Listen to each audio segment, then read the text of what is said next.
Todos los viernes, a partir de las 11:15 de la mañana, tienes una cita con la salud. Querer vivir, un programa de salud y divulgación científica sobre temas que afectan a tu bienestar físico, psicológico y social. Ríele a la vida, puede ser muy divertida. Querer vivir, un espacio dirigido por Javier Maurí. Hay que vivir, vivir, vivir, que la vida son 2 días y hay que vivir, vivir, vivir. Baila la vida junto a mí.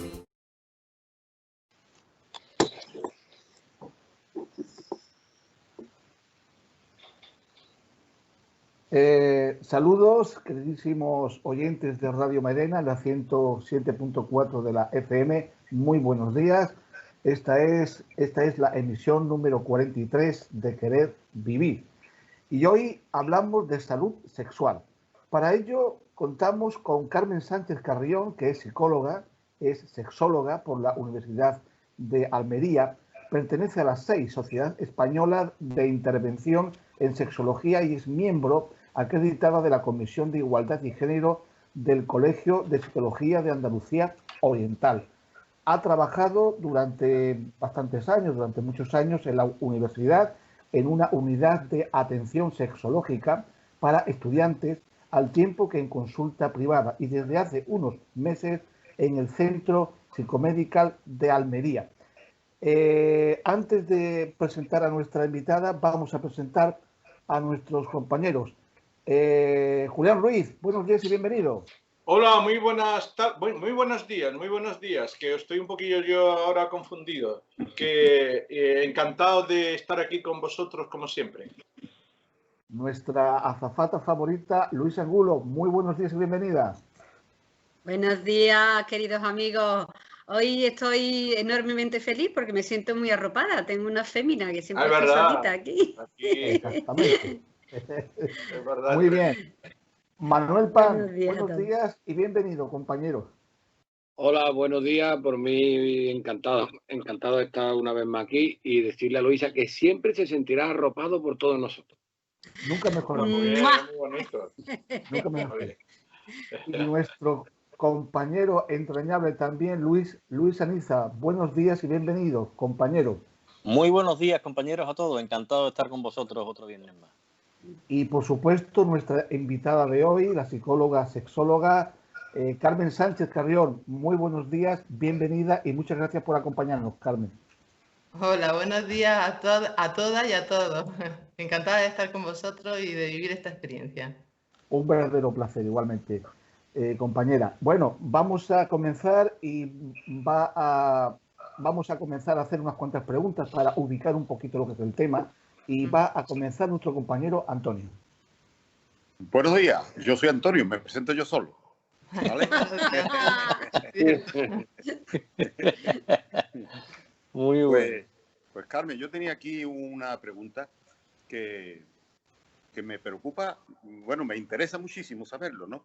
Yo creo, y acláranoslo, por favor, que los problemas sexuales se pueden dividir en 3 partes, ¿no? El que es físico, el que es psíquico y el que es hormonal. ¿Llevo razón en ello? ¿Hay alguno más?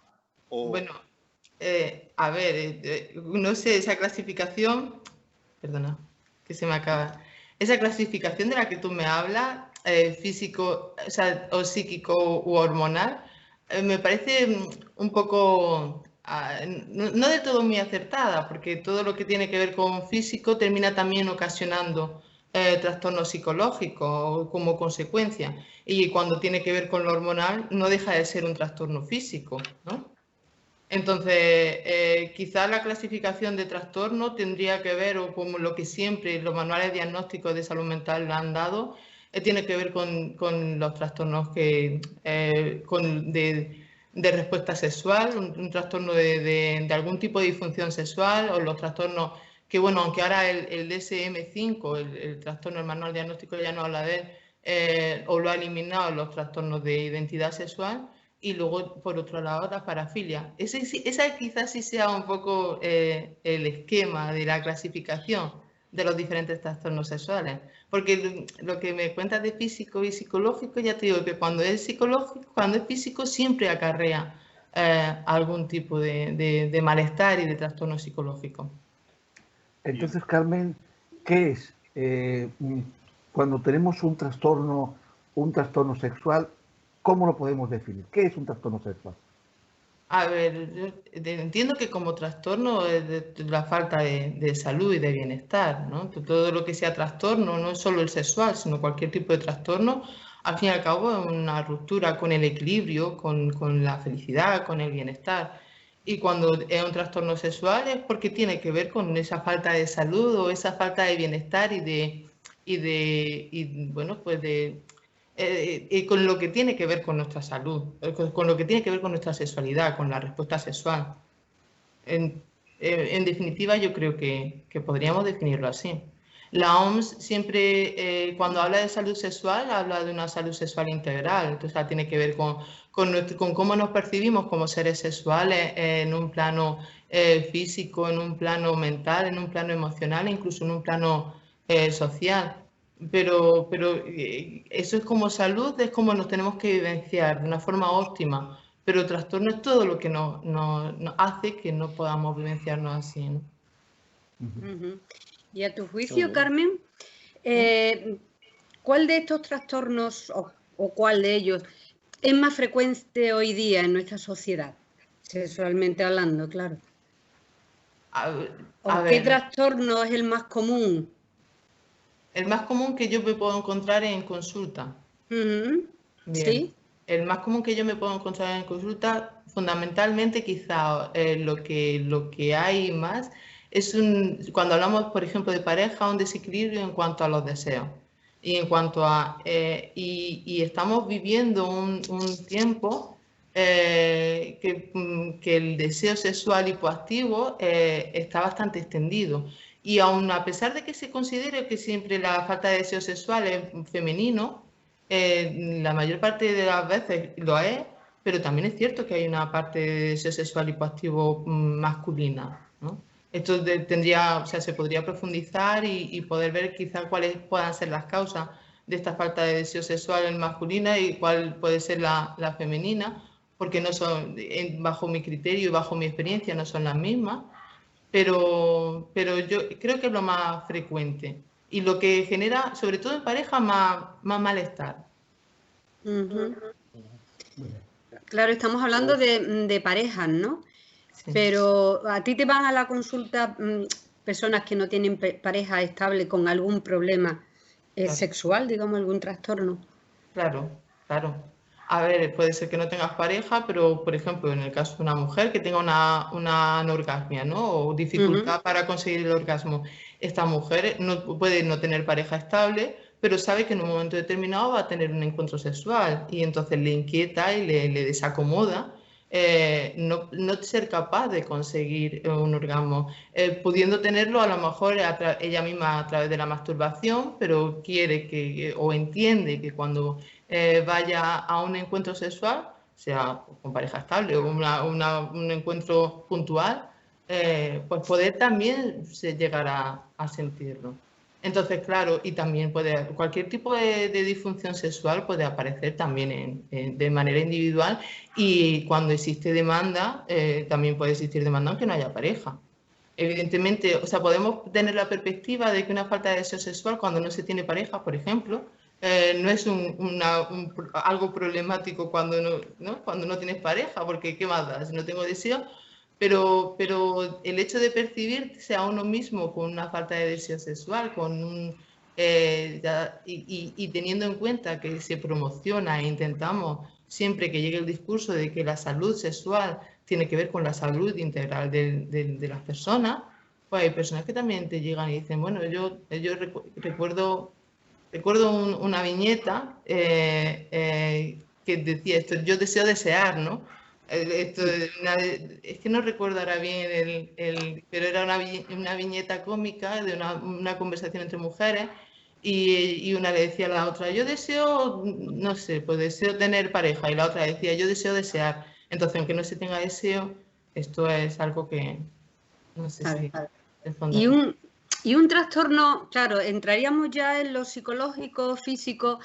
Por ejemplo, un violador, estamos en un extremo ya, ¿no? aparte de que es una persona enferma, tiene un trastorno sexual que le lleva a cometer esos actos, digamos, o solo es psíquico, o es un enfermo físico también. A ver. ¿Cómo lo ves?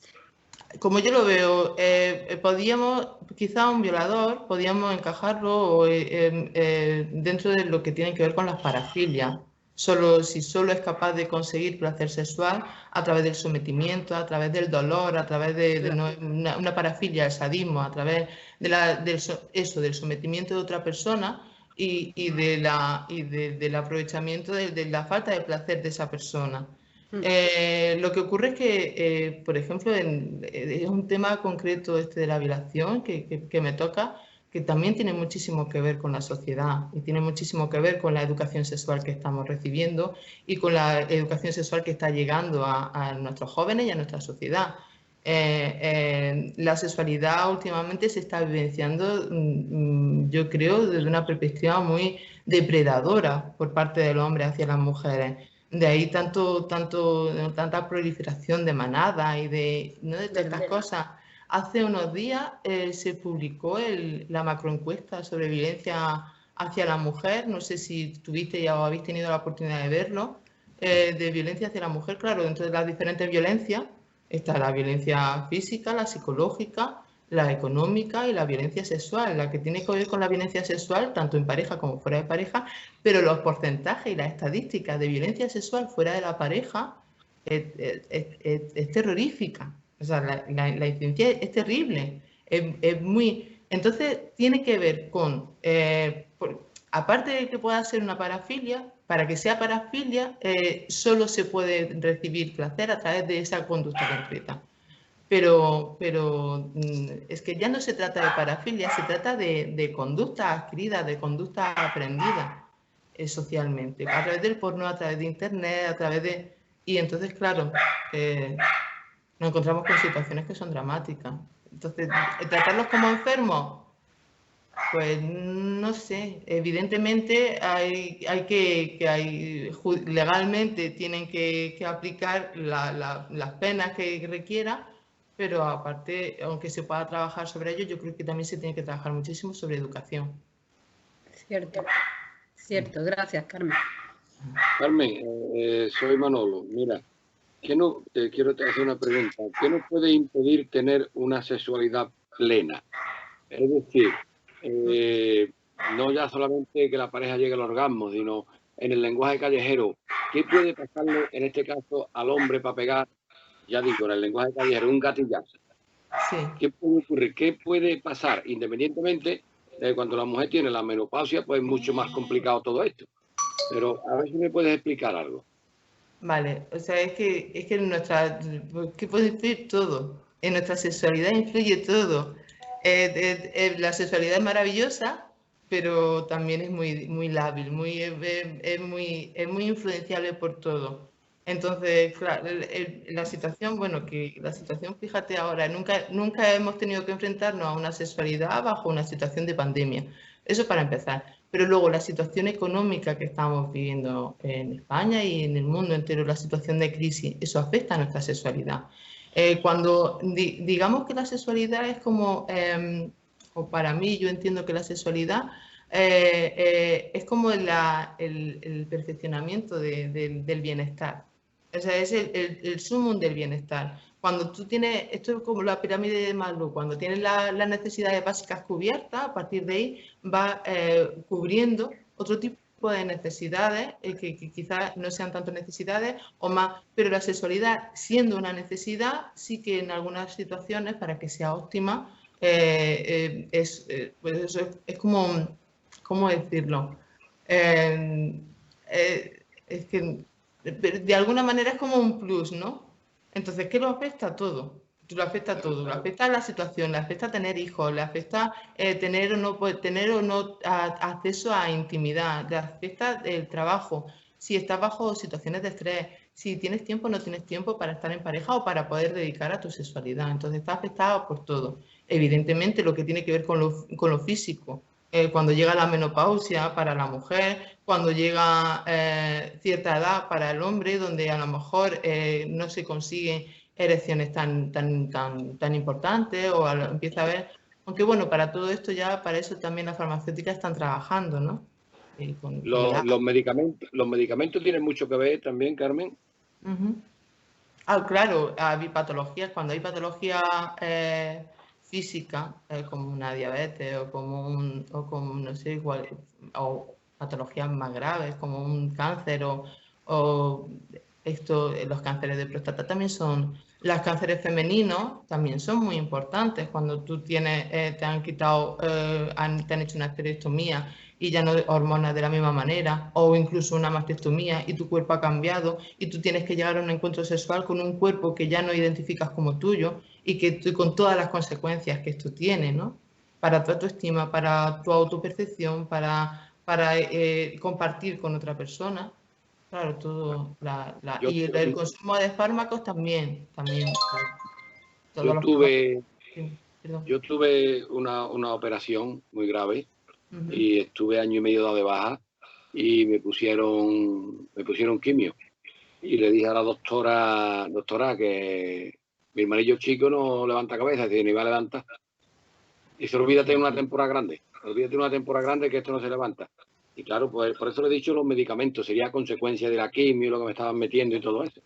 Claro, los fármacos, la quimio que te estaban metiendo, evidentemente afecta a tu respuesta sexual y también el estado emocional que supone estar pasando por esa situación. Pero claro, todo afecta. Es que yo insisto, una sexualidad saludable está muy influenciada por todo, muy mediatizada por todo. Entonces tenemos que optimizarla, pero a veces cuesta, ¿no? Tenemos que controlar muchas cosas. Muchas gracias, Carmen. ¿No sucede, Carmen, a veces que la sexualidad la vemos de una manera muy restringida? Por ejemplo, hasta ahora hemos estado hablando de relaciones, pero bueno, físicas, pero en sentido, digamos, muy relacionado con lo genital a lo mejor. Pero la sexualidad, digamos, que se expresa durante todas las etapas y todas las edades de la vida y que puede ser mucho, independientemente de que puedas tener o no, por ejemplo, penetración, orgasmo y todo este tipo de cosas, ¿no? Sí, claro, evidentemente. O sea, es cierto que somos seres sexuados incluso desde antes de nacer.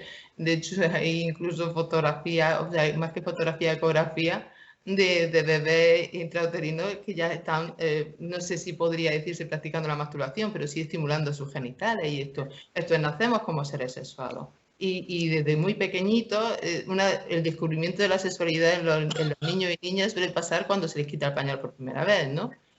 Entonces tienes toda la razón del mundo. Y sí que es cierto que a lo mejor o quizá el discurso parece muy enfocado a la genitalización, pero claro, cuando hablamos de cuerpo, no podemos enfocarlo todo en los genitales, ni podemos enfocarlo para nada todo en el coito, pero sí que es cierto que también necesitamos reeducarnos para desfocalizar nuestra sexualidad de nuestros genitales, de la penetración, del orgasmo, de la consecución, o sea, todo esto también es educable y todo esto también se tiene que trabajar, la autoerotización, la erotización a través del cuerpo, de las caricias, de los mal llamados preliminares, porque son mal llamados porque parece que solo es sexualidad o solo es un encuentro sexual cuando llegamos a la penetración, pero claro, no, o sea, de hecho hay encuentro sexual desde el momento en que tú empiezas a desear, ¿no?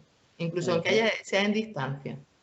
Sí, había una sexóloga, le escuchaba hace unos días por internet, que decía que el mindfulness, el ser, sobre todo los hombres, que somos en esto más torpes, debería ser una técnica que tendríamos que aplicar desde el primer momento en que estamos con nuestra pareja, ¿no? Es decir, tomar conciencia plena de que las sensaciones están en todo el cuerpo, no en una parte concreta, ¿no? Claro. Es lo que tú decías, ¿no, Carmen? Claro, a ver, el mindfulness parte, por supuesto, de la conciencia plena de tu cuerpo, del momento, de cada centímetro quizá de tu piel. Claro, esto en sexología lo llamamos la focalización sensorial. Cuando tú focalizas, ahí tienes que focalizar porque de hecho, por ejemplo, Si hablamos de trastornos o de personas que acuden a consulta, al fin y al cabo acuden porque tienen algún tipo de dificultad. Entonces, esto de lo que me hablas del mindfulness, la conciencia, la focalización, hay partes de tu cuerpo que no quieres sentir o hay partes de tu cuerpo que no sienten y que tú eres consciente de que no están sintiendo y que eso te produce un displacer, un malestar, ¿no? Entonces, claro, utilizar las focalizaciones, llámalo focalización, llámalo mindfulness, que quizás es un término más completo, claro, es importante. Claro, los profesionales que trabajan a través del mindfulness y que focalizan sobre todo en eso, lo tienen muy presente y muy en cuenta. De todas formas, cada vez más se integra en una terapia cognitivo-conductual, se integra también esto del mindfulness, la conciencia, el respira, siente tu respiración, ten percepción de tu cuerpo y ten percepción del cuerpo e intenta armonizarlo. Carmen, a mí me gustaría saber tu opinión acerca de lo que es, cuándo se llega a lo que es la madurez mental, la madurez psicológica, la madurez sexológica y qué grado de correlación hay entre ambas. Bueno, pues no sé, o sea, esto de la madurez... Aunque es un término un poco relativo, pero bueno. Exactamente, es muy relativo. Sí. Y quizás con lo que tiene que ver con la sexualidad, sería conveniente diferenciar entre lo que es la madurez biológica o la madurez intelectual para poder llegar a una sexualidad sana y satisfactoria, ¿no? Pero a ver, no existe yo creo que no existe un límite a partir de aquí ya somos maduros, a partir de aquí aún somos niños, lo que comentaba antes, seres sexuados somos.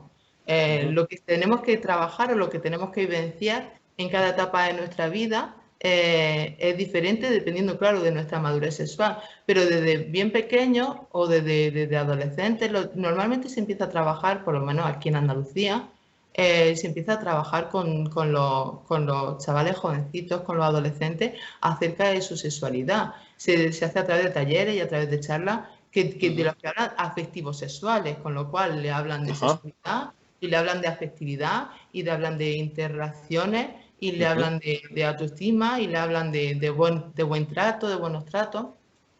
Entonces eso los prepara. Claro, su sexualidad ya tiene que ir evolucionando y ya tiene que ir aprendiendo. El problema es cuando hay un ocultismo en torno a la sexualidad y parece que solo es lícito en el momento en que llega el matrimonio, en que llega una pareja estable o tal. Pero la madurez sexual, no sé cómo, es que es muy, concretar es muy complicado, porque de hecho no hace algunos años, por ejemplo, el compañero Andoni Bolinche escribía un libro que era Peter Pan puede crecer, creo que se llamaba así. No, esto es, existe incluso dentro de hombres y mujeres, hay ciertos ritmos diferentes de madurez sexual. Entonces, no hay una etapa concreta. Cierto es que de acuerdo a los estudios, creo que fue el 2019, creo que se publicó un estudio sobre salud sexual en los jóvenes, que iba, pues yo creo, sobre los 16, a partir de ahí hasta los 20 y algo, 30, y de cómo eran sus conductas sexuales o sus hábitos.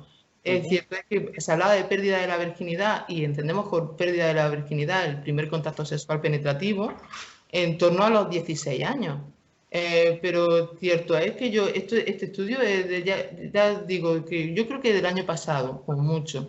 Pero sin embargo, nos encontramos con que cada vez es menor la edad del comienzo de las relaciones sexuales. Sin embargo, es contradictorio porque sin embargo es más tardío el comienzo de la independencia, de la emancipación, del comienzo de trabajar, de salir del hogar de los padres, pero sin embargo lo que tiene que ver con la sexualidad, de todas formas, os cuento una anécdota. A mí me pasó en un taller que recuerdo que estaba con chavales jóvenes y le estaba contando, no, esto parece que lo estabas preparando para la primera vez, el momento, y al final de los talleres siempre dejaba un margen, un espacio de intimidad a través de preguntas en un papelito en privado para que no tuvieran que hacerlo delante de los demás y se atrevieran a preguntar. Y yo andaba, yo creo que un poco ilusa con esto de la primera vez, vuestra primera vez y tal, Y una de las preguntas que me hizo una chica, porque esto no tenía nada que poner, la pregunta es si eran chico o chica. La chica era si a través del sexo anal se podía quedar embarazada. Entonces, claro, yo hablaba de sexualidad, yo creo que ahí había un problema que tenía que ver con la conducta sexual exclusivamente biológica, que quizá le faltaba explicación, pero a mí lo que me llegó, lo que me transmitió era que esto lo tenía como muy superado el primer encuentro y ya iba a por otro tipo de prácticas para evitar el riesgo de embarazo. Y me lo han referido más de una vez, más de una adolescente. Mi pareja no quiere utilizar preservativo, yo todavía no tengo edad para hablar con mis padres y utilizar el método anticonceptivo que sean saludables.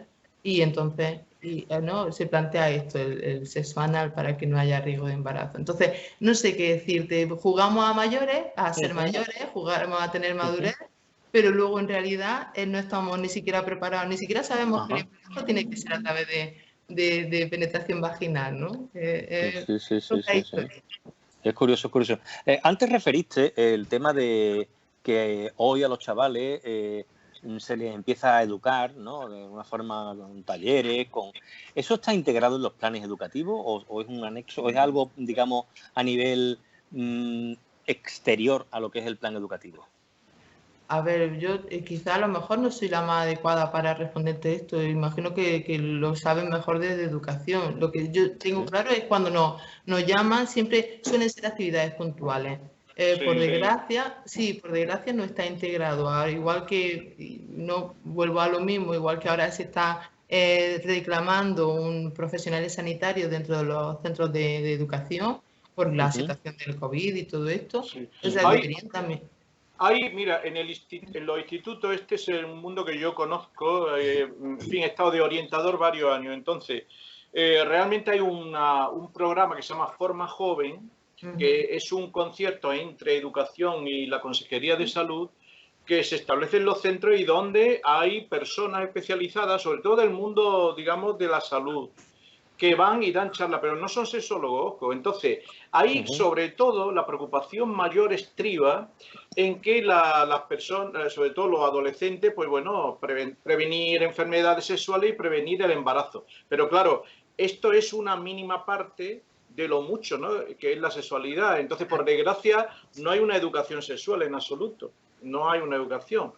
Esto es así. Hombre, la pregunta iba referida un poco a la diferencia que yo he observado siempre entre lo que es la parte, digamos, de Centro Europa para arriba, sobre todo países escandinavos, etcétera, con respecto a cómo perciben, cómo viven la sexualidad, y cómo la vivimos nosotros, los países latinos, de alguna forma la parte sur de Europa, donde también evidentemente el nivel cultural pues tiene mucho que ver. Por eso te hacía la pregunta al respecto de si estaba integrado en planes educativos, y también un poco pues el cómo incide en la cultura nuestra y también en la religión, pues ha cercenado muchísimo lo que es el desarrollo de un conocimiento y de un hábito de la sexualidad saludable.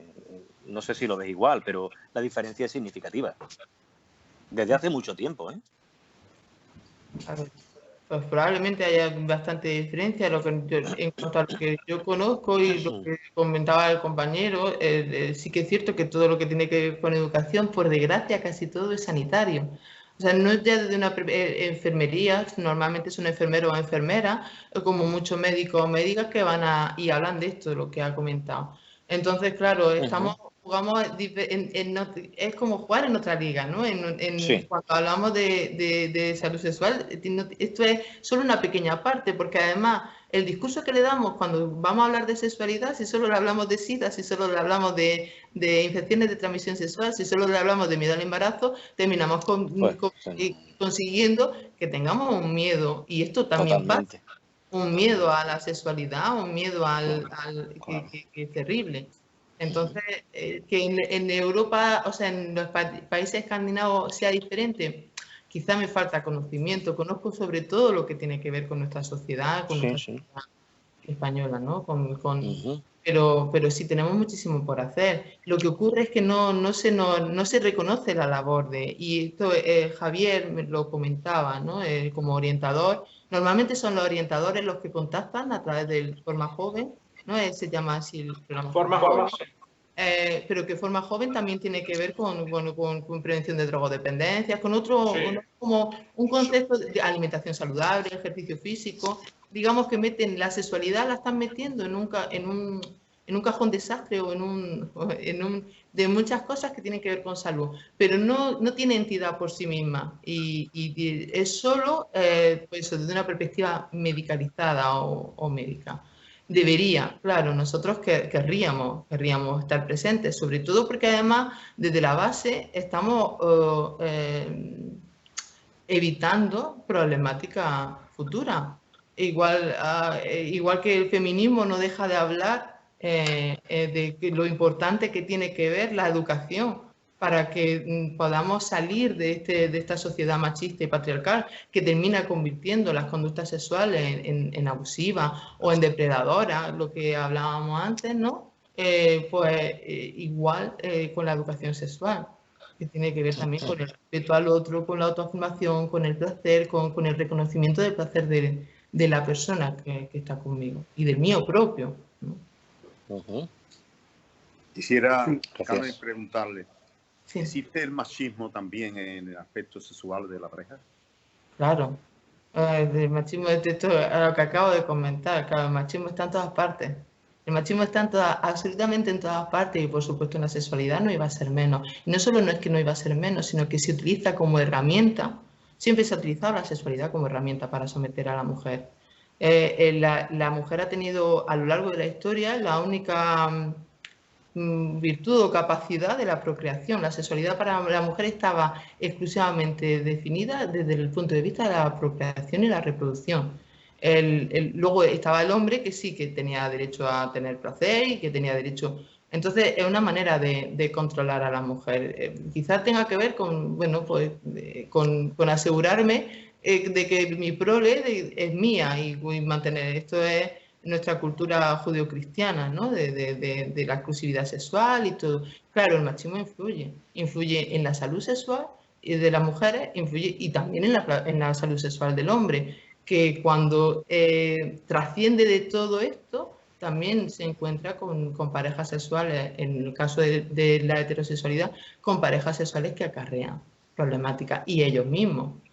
Es que habría tantos ejemplos de cómo influye el machismo en la sexualidad, desde las relaciones, de cómo se establecen relaciones de poder, de cómo se responsabiliza al hombre del placer sexual. Hay muchos hombres que tienen una ansiedad importante de ejecución porque entienden que son ellos los que tienen que llevar la parte activa y son los que conceden o los que dan el placer a la mujer, son los responsables. Entonces, claro, la mujer adopta una postura más pasiva, como que eso no es su responsabilidad y claro, te quita la capacidad de poder disfrutar de tu propia sexualidad y de conocerla. Entonces, claro, hay machismo en todo. Vivimos en una sociedad patriarcal, el mundo es machista, por desgracia, incluso entre culturas es machista y claro, el machismo llega a la sexualidad de muchísimas maneras. Por supuesto. Mira, Carmen, yo te quería también hacer una pregunta que además me ha venido rondando. Esta pandemia, ¿cómo ha afectado o está afectando, ¿no? El confinamiento, todo lo que estamos viviendo, a la manifestación de nuestra sexualidad? Yo he pensado mucho en estos meses de confinamiento, esas parejas que han estado separadas, o aunque no tengas pareja, tú has estado en casa 3 meses y pico sin poder practicar sexo. ¿Te ha venido a la consulta alguien con problemas de este tipo? Sí, claro. Además es curioso porque la problemática que tiene que ver con la pandemia de alguna manera puede ser incluso como con dos polos opuestos. Muchas parejas, lo que has comentado, lo de estar separados, no poder llegar a tener encuentros sexuales, tienen el estrés que esto supone, pero luego también ha venido el estrés del confinamiento y de estar siempre juntos. No es casual pero sucede que después de las vacaciones aumenta el número de divorcios en España. Entonces, claro, por exceso y por defecto, quizá la armonía o lo que se ha entendido por armonía dentro de una pareja, de una relación de pareja, son los tiempos que ellas se están compartiendo. Cuando estos tiempos se alteran por exceso o por defecto, rompe esa armonía que ya tenía esa pareja. Y entonces, claro, eso, por ejemplo, aparte de todo lo que tiene que ver con el miedo al contagio. Que yo lo digo y lo repito, cuando vamos por la calle, las personas ya no nos miramos, nos sospechamos por el tema de la mascarilla. Todo nos parece un agente contagioso, todo nos genera la suspicacia y cuando estamos viviendo en pareja igual, ¿no?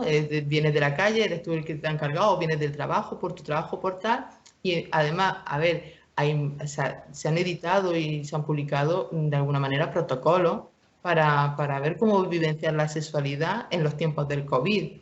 Y cuando la vivencia en pareja se ha llegado a hablar de mantener relaciones sexuales con mascarillas puestas. Esto, a ver, claro, qué horror. O sea, si intentamos desgenitalizar los encuentros sexuales, pero al mismo tiempo una herramienta muy importante para el placer sexual y para el intercambio que tiene que ver con los besos, con la boca, con los labios, con todo esto, y lo estamos eliminando. Y yo recuerdo que con un colega de profesión, un psicólogo, hablando de esto, digo, mira, lo tenemos complicado, si ya nos cuesta trabajo concienciar a la gente que utilice preservativos para evitar contagios, ¿no?, del VIH, que a priori pues puede parecer una enfermedad peor, ¿no? Pues, por el tema de las mascarillas es complicado. Y al final, ¿qué termina sucediendo? Pues que hay menos encuentros sexuales, que se termina teniendo una vida sexual más deficitaria. Y eso en pareja. Y cuando no hay pareja, bueno, por suerte tenemos las redes sociales, tenemos internet, esto de las recomendaciones de hacer sexting y de todas estas cosas, de cibersexo, y pues un poco se ha estado fomentando, ¿no? Lo que ocurre es que también ahora este tipo de relaciones sexuales o por encuentros casuales a través de internet también han cogido un ritmo vertiginoso. Antes era un proceso más de personas que se conocían de diferentes ciudades, ahora de la misma ciudad y te conozco y te quiero ver y llegamos a un encuentro sexual. Es todo mucho más rápido y claro, el COVID ha parado todo esto. Te recomiendan si ni siquiera quieres acercarte a alguien que está en la cola del supermercado, ¿cómo vas a acercarte a alguien desconocido para tener un encuentro sexual y hacer un intercambio de fluidos corporales? Además, claro, y además también, bueno, ya últimamente ya se ha descubierto que sí que hay parte del virus COVID en los fluidos, en el semen, en la lubricación vaginal. Entonces, claro, o sea, uno llega a los encuentros sexuales con más miedo que deseo, ¿no? ¿Cómo trascendemos a este miedo? De todas maneras, sí, perdón, Manuel. No, yo lo que quería preguntar, Carmen, es una preguntita que tengo aquí. ¿Cómo se puede solucionar un trastorno sexual? Aunque yo creo que aquí entrarían muchos factores, ¿no? El económico, la buena relación de la pareja, el psíquico, el físico, como bien ha dicho Antonio. Aquí tendríamos una cantidad de adjetivos impresionantes, ¿no te parece, Carmen?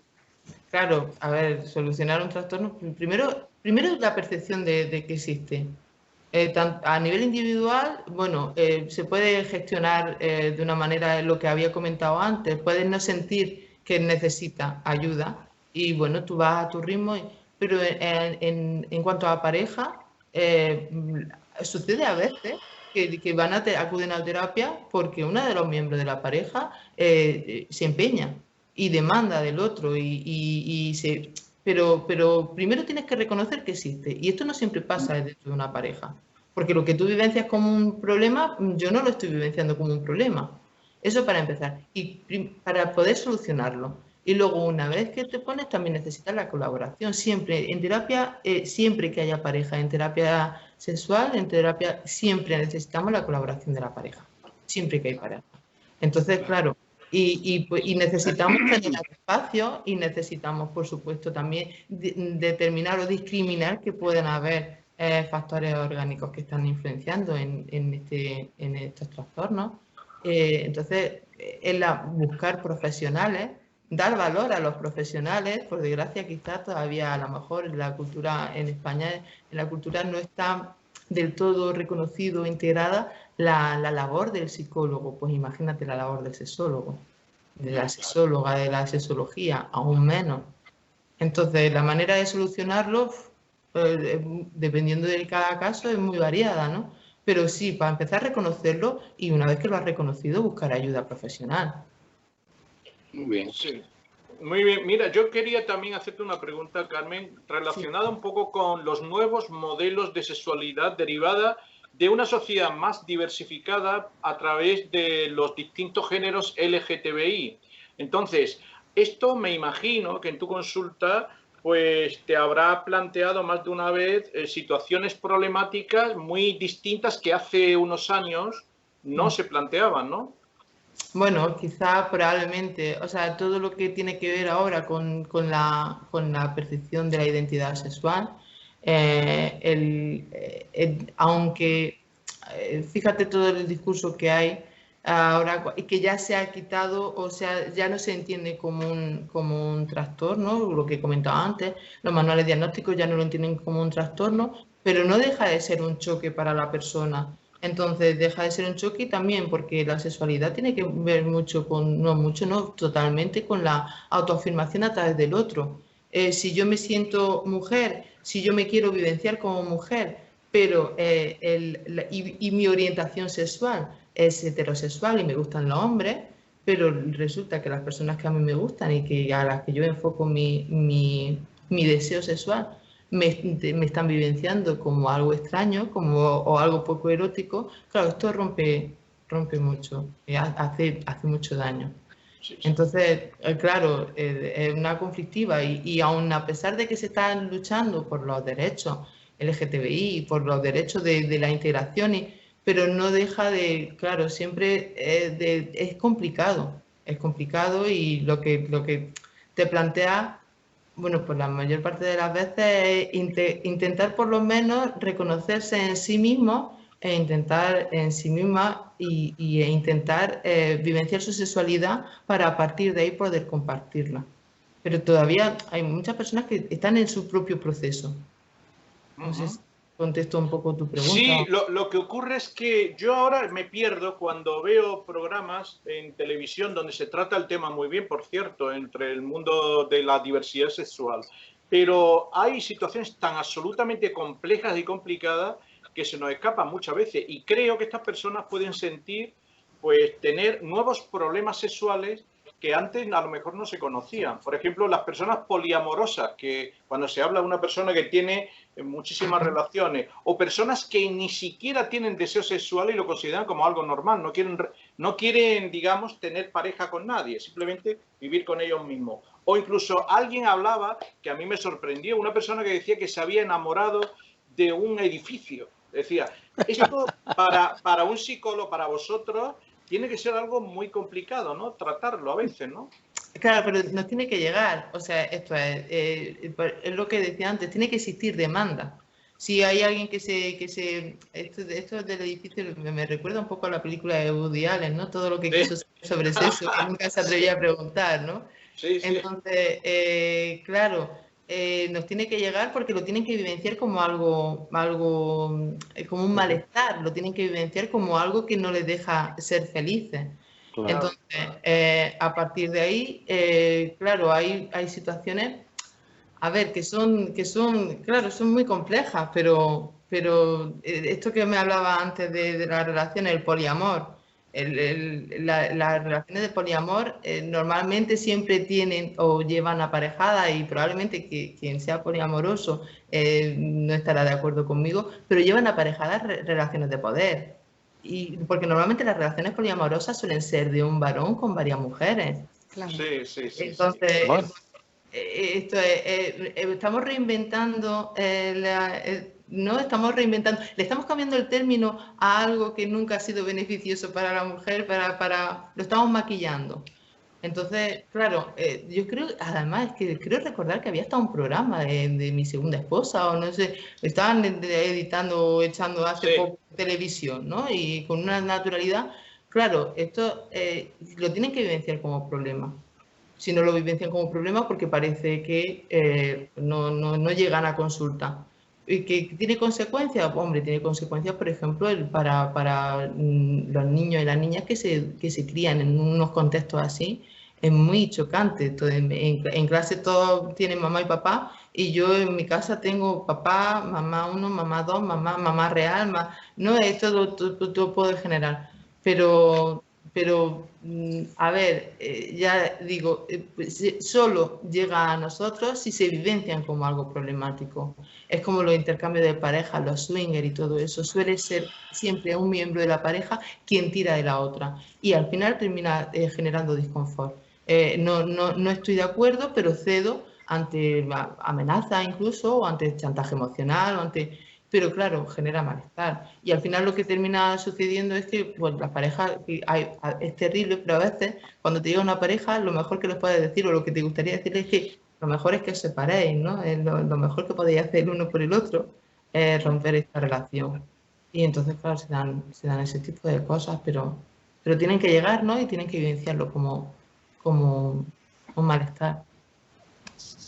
Muy bien, pues hasta aquí. Sí, ¿hay alguna otra pregunta más? Sí, Antonio, yo quisiera hacer un comentario. Tú vas a cerrar, Si puedo, si hay algún minutito perdido. Adelante. Porque he tenido que vivir una experiencia que pudiera parecer traumática y después, desde la experiencia, veo que no solamente que no es traumática, que sí son diferencias, pero que puede tener cierto matiz beneficioso. Y es cuando a una persona, a un varón, le eliminan de golpe las hormonas masculinas, parece que el mundo sexual se acaba. Yo he visto personas que me han comentado que lo van a operar y le quitan las hormonas por una inyección, que es la misma que le ponen a los condenados por agresividad sexual. O te condenamos de por vida, o te ponemos un medicamento que acabaste con las hormonas. Bueno, pues eso de acabar con las hormonas no es tan negativo como se ve. Y la sociedad, los varones, en este caso, que yo lo he vivido porque han llegado personas a mi oído, de mi familia, oye, ¿esto qué? Pues no tener tantas hormonas o no tener hormonas, no todos son dificultades y perjuicios. Hay beneficios altísimos de no tener que estar dependiendo de las hormonas, porque se puede hacer todo sin hormonas, porque la hormona es como así la identifico yo, y estoy aquí para que se me corrija lógicamente, porque no soy un experto, nada más que usuario, ¿no? Pues la hormona es como semejante a el hambre por comer. ¿Puedes comer sin hambre? Naturalmente, y con más placer. Porque si como con hambre y tengo unas hormonas para el apetito exagerada, yo voy a comer de todo y yo no voy a gozar de la comida exquisita. Yo estaré embrutecido por el ansia de comer. ¿Puede pasar lo mismo con las hormonas de la sexualidad? Opino que sí. Y que quien quiera que nos pueda escuchar, que tenga ese problema porque la próstata está dando mucha lata, sobre todo a partir de cierta edad, que no hay ningún problema. Y quiero dar ese alivio a personas que nos puedan escuchar, que puede ser inclusive, según las conclusiones que yo he sacado de mí, que puede ser extremadamente beneficioso o tener menos o no tener.